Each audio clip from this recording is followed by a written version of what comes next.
ప్రియ సహోదరి సహోదరులారా, మనము ఆగమన కాలంలోని 3వ ఆదివారంలోకి ప్రవేశిస్తూ ఉన్నాము.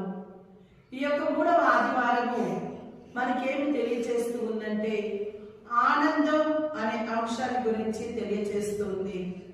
మొదటి వారం మనకు ఆశ అనే అంశాన్ని, 2వ ఆదివారము శాంతిని, 3వ ఆగమన కాల ఆదివారము ఆనందమును, 4వ ఆదివారము ప్రేమను మనకు తెలియచేస్తుంది. ఈ 3వ అడ్వెంట్ వారాన్ని గౌడేతే అడ్వెంట్ అని పిలుస్తారు. గౌడేతే అనే లాటిన్ అర్థం ఆనందించండి.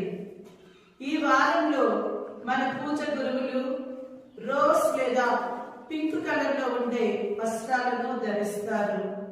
ఇంకా మనం అలంకరించినటువంటి రీతిలో ఆనందానికి సూచకగా పింక్ కలర్ లో ఉన్నటువంటి క్యాండిల్ను కొవ్వొత్తిని వెలిగిస్తాము.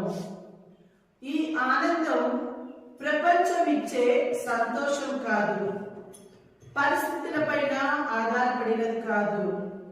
ఇది దేవుడు మనతోనే ఉన్నాడనే నమ్మకం, యేసు త్వరలో రానున్నాడనే ఆశ, రక్షణ సమీపంలోనే ఉందనే విశ్వాసం కలిగే ఆనందం.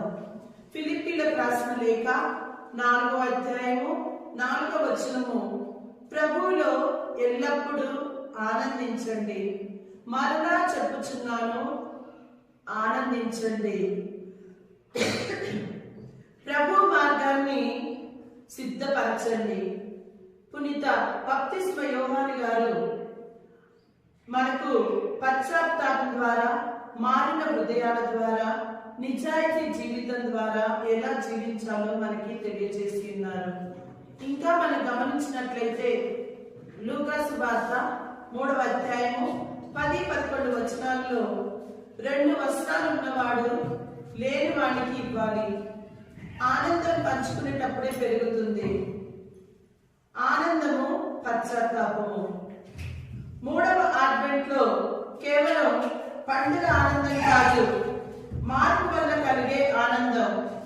నిజమైన ఆనందం రావాలంటే మనం మన పాపాలను గుర్తు చేసుకోవాలి, మన హృదయాలను శుభ్రం చేసుకోవాలి, మనము పాప సంగీతలను స్వీకరించాలి.